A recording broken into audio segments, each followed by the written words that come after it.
ఆయనకి ఇంతవరకు రాజకీయాల్లో 2014 నుంచి ఉన్నట్టున్నాడు బైరెడ్డి సిద్ధార్థ రెడ్డి గారు. 14లో టికెట్ ఏం రాలేదు ఆయనకి, ఎక్కడ 19లో ఉన్నాడు అక్కడ, అప్పుడు రాలే. 24లో ఉంది, ఆయనకి టికెట్ రాలే. ఆయనను ఎప్పుడు వాడుకుంటారంటే ఆయన ఏదో మాటలు మాట్లాడుతుంటారు కాబట్టి వైఎస్ఆర్సీపీ పార్టీ వాళ్ళు స్టేట్ వైడ్ ఆయన కొద్దిగా మాట్లాడతాడు కాబట్టి ఆ జోకర్ని పిలిపియండి అయ్యా, ఆయన ఏదో కొన్ని మాటలు మాట్లాడిపోతాడు, పిట్టకథలు మాట్లాడిపోతాడు అని చెప్పి. ఆయన అన్ని చోట్ల చేస్తుండేది ఒక రకంగా ఉండొచ్చేమో కానీ, బట్ కర్నూల్లో వచ్చి నాపైనే నిందలేసి పోతే ఊరుకుంటామో అనుకుంటున్నాడేమో. ఎందుకంటే ఇక్కడ ఉండే ప్రెస్ వాళ్ళు మీరు అందరికి తెలుసు మా ఫాదర్ ఎట్లాంటిది, మా కుటుంబం ఎట్లాంటిదని. 99 నుంచి రాజకీయాల్లో ఉన్నాం. ఏ రోజు కూడా అపోజిషన్ పార్టీ వాళ్ళు ఈవెన్ ఎలక్షన్స్ ముందు కూడా ఎప్పుడూ కూడా కమెంట్ చేయలేదు ఇట్లా మీరు డబ్బులు తిన్నారు, ఒక కంపెనీ నుంచి తిన్నారు, లేకపోతే డబ్బులు కొట్టేసినారు అని ఒక్కలన్నా ఇంతవరకు అపోజిషన్లో ఉండే వాళ్ళు కూడా ఎలక్షన్ల ముందు కూడా ఎవరు చెప్పిన వాళ్ళు లేరని. ఎందుకంటే అది జోక్ తరా ఉంటుంది ఆయన. సో ఈరోజు ఈయన ప్రూవ్ అయిపోయాడు అనమాట జోకర్ అని. ఎందుకంటే నోటికి వచ్చింది మాట్లాడినాడు. ఇప్పుడు what is going to happen, I'll be taking it to the courts. Defamation వేస్తా, క్రిమినల్ డిఫమేషన్ వేస్తా, వదిలే ప్రశ్నే లేదు. ఆయన ఇప్పుడు ఆలోచించాలా, ఎందుకయ్యా నేను కర్నూలుకి వచ్చి నోటికి వచ్చింది మాట్లాడినా అనే ఫీలింగ్ తెచ్చుకోబోతున్నాడు బైరెడ్డి సిద్ధార్థ రెడ్డి గారు. ఎందుకంటే ఆందోళన చేయాలా, చెప్పాలా, ఆ freedom of speech, freedom of things మా చంద్రబాబు గారు ఇచ్చారు. బట్ నోటికి వచ్చింది మాట్లాడితే ఊరుకోండే ప్రశ్నే లేదు అది. సో ఈ జోకర్కి నేను చెప్తుండేది, నీకు చేతనైతే అట్లీస్ట్ 2029లో నువ్వు టికెట్ తెచ్చుకో, కర్నూలు నుంచే తెచ్చుకో. చేతనైతే విల్ కంటెస్ట్. దేవుడు నిర్ణయిస్తాడు ఎవరు ఏమి అనేది, ప్రజలు నిర్ణయిస్తారు. అండ్ యూ కెన్ దాన్ని బట్టి తీర్పు బట్టి ఇట్ విల్ బి దేర్. ఎందుకంటే నువ్వు జోకర్ అని చెప్పే నీకు టికెట్ ఎక్కడ ఇస్తలేరు. ఓన్లీ నీకు మాటలు మాట్లాడేదానికి తప్ప మీ వైఎస్ఆర్సీపీ పార్టీ వాళ్ళు నీకు ఇచ్చే పరిస్థితి లేదు. ఎందుకంటే నువ్వు వెరీ యంగ్ ఏజ్లోనే జైలుకు పోయి వచ్చినావు, మర్డర్ కేసులో ఇన్వాల్వ్ అయినావు. అప్పుడు బైరెడ్డి రాజశేఖర్ రెడ్డి గారిని కూడా అనవసరంగా ప్రాబ్లం క్రియేట్ చేసినావు. సో ఇట్లాంటివన్నీ నీ గురించి చెప్తా పోతే చాలా ఉంది. సో క్లియర్ కట్గా ఈరోజు నేను చెప్పేది ఏమంటే, I want to tell him very clearly that defamation case వేస్తా. ఎట్లుంటుందో డిఫమేషను, ఏ రకంగా ఉంటుందో అనేది ఈరోజు నువ్వు నువ్వు టేస్ట్ ఇట్. ఇన్నాళ్ళు నువ్వు ఎప్పుడు నోటికి వచ్చింది మాట్లాడినా చాలామంది చాలా లైట్గా తీసుకున్నారు. బట్ నువ్వు నోటికి వచ్చి మాట్లాడినావు కాబట్టి కర్నూలులో వచ్చి పెట్టుకొని నువ్వు చెప్తుంటే పక్కన నవ్వుతున్నారు అనమాట జనాలు. అంటే నువ్వు జోక్లు వేస్తున్నా అని కూడా వాళ్ళకి అర్థమైపోయింది, ఒక పెద్ద జోకర్ అని చెప్పి. సో నేను చెప్పేది ఏమంటే, వీఆర్ కాన్సన్ట్రేటింగ్, మా వర్క్ మేమేమో కష్టపడి రివైవ్ చేసే దాంట్లో ఉన్నాం స్టేట్ని. కర్నూల్ని ఓరోకల్కి we are literally begging and getting industries అండి. రిలయన్స్ కంపెనీకి చాలా కష్టపడినాం, సార్ బ్రాండ్ని పెట్టుకొని వెంటబడి క్లియర్ చేసుకున్నాం. ఈరోజు కూడా దాదాపు 3600 కోట్లది పెట్టుబడులు కర్నూలు ఓరకల్లో తెచ్చినాం. ఇంకోటి ఏదో చెప్తాడు, సోలార్ ప్లాంట్ దగ్గర ల్యాండ్స్. ఎంత చిల్లరగా మాట్లాడతారండి అసలు. ఐఎమ్ సర్ప్రైజ్డ్ దట్ ఇట్లా వాళ్ళు పాలిటిక్స్లో వచ్చి పొలిటీషియన్స్ అయ్యి వీళ్ళకి, ఎందుకంటే ఇట్లా జోకులు ఇవి వేసి జనాలు అనవసరంగా ఆయన ఏదో సోషల్ మీడియాలో ఊరికే ఇట్లా మాట్లాడతారు కాబట్టి ఆయన వైరల్ చేస్తుంటారు. ఆ వైరల్ చేసుకునే దాంతో ఆయన ఏమనుకుంటారంటే నేను చాలా గ్రేట్ అని. బట్ మీరు మామూలుగా జోకులు చేస్తే వాళ్ళకు కూడా మనం వైరల్ చేస్తే కూడా చాలామంది చూస్తుంటారు. సో జోకులు వేసేదానికి వైరల్ చేస్తుంటారు కాబట్టి నేను ఇప్పటి నుంచి జోకర్ బైరెడ్డి సిద్ధార్థ రెడ్డి అని పేరు పెడుతున్నా.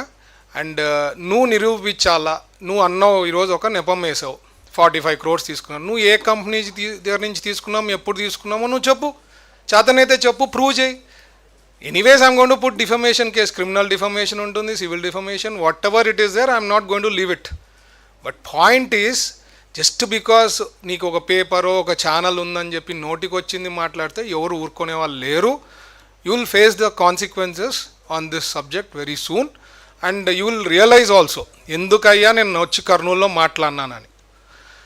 అండ్ మోర్ ఓవర్ నేను నిజం చెప్తున్నా, కర్నూలు ఓరోకల్లుకి ఈరోజు కూడా చంద్రబాబు గారికి మేము క్యాబినెట్లో డిస్కస్ చేసేప్పుడు సార్కి రిక్వెస్ట్ చేసిన, సార్ ఇట్లా మనకి కంపెనీ రిక్వెస్ట్ చేస్తూ ఉంది, వాళ్ళు ఇన్సెంటివ్స్ మీరు ఇచ్చే ప్యాటర్న్లో కొద్దిగా మార్చండి సార్ అంటే కూడా సార్ కన్సిడర్ చేస్తున్నారు ఇట్ ఈస్ బ్యాక్వర్డ్ రీజను, ఇక్కడికి వచ్చేది ఇండస్ట్రీస్ కష్టమని ఓరోకల్లో.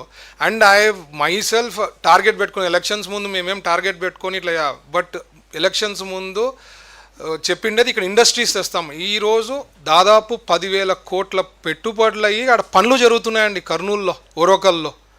That is a great thing that we done. Decades నుంచి ఎప్పుడు కాంది పనులు అక్కడ జరుగుతాం. So people are happy. కర్నూలులో డెవలప్మెంట్ ఎంత బాగా అవుతుందో ప్రతి ఒక్కరికి తెలుసు.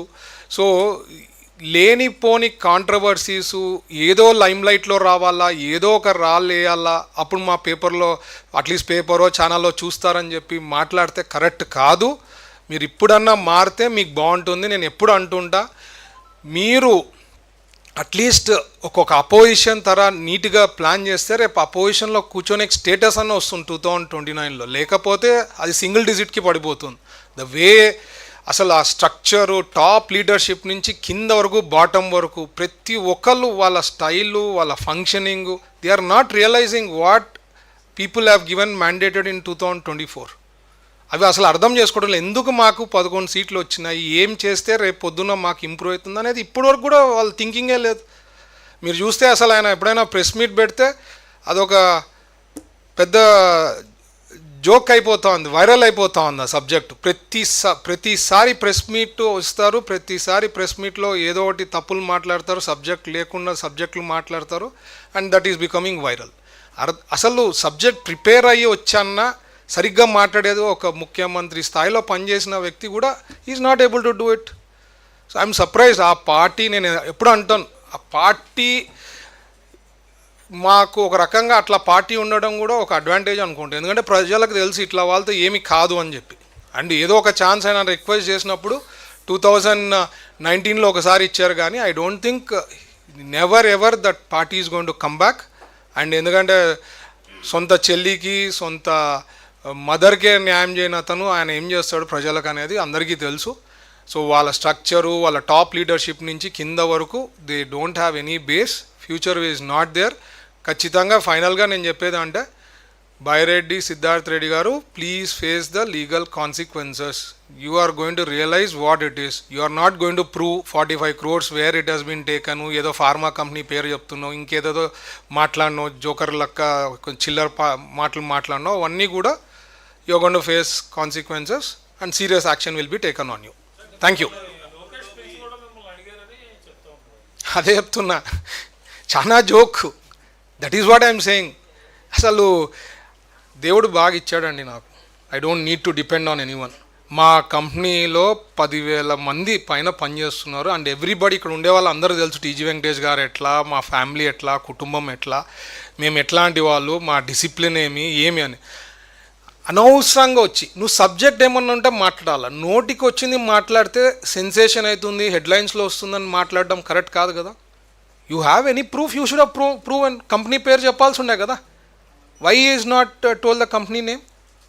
ఊరికే తీసుకున్నాం ఫార్మా కంపెనీ, సార్ పిలిచారంట, సార్ ఫాదర్కి చెప్పినాడు, ఏదో joke. The way he's talking is like a joker. Standup comedians ఉంటారు కదా, ఆ టైప్ ఉంది ఆయనది. ఈరోజు స్టాండప్ కామెడియన్ షో జరిగిందనమాట కర్నూలులో, అంతకు తప్ప ఏం లేదు. So that is why is going to face the consequences. ఎన్నాళ్ళు ఎవరితో అంటే వాళ్ళతో మాట్లాడి వాళ్ళు లైట్గా తీసుకొని ఉండొచ్చు. బట్ ఇట్లా వాళ్ళకి రియలైజేషన్ ఎట్లా వస్తుందంటే, when we take it to the courts, when we put defamation case and it is done, అప్పుడు వాళ్ళు పొరపాటు చేసినాం అనేది అప్పుడు తెలుస్తుంది వాళ్ళకి.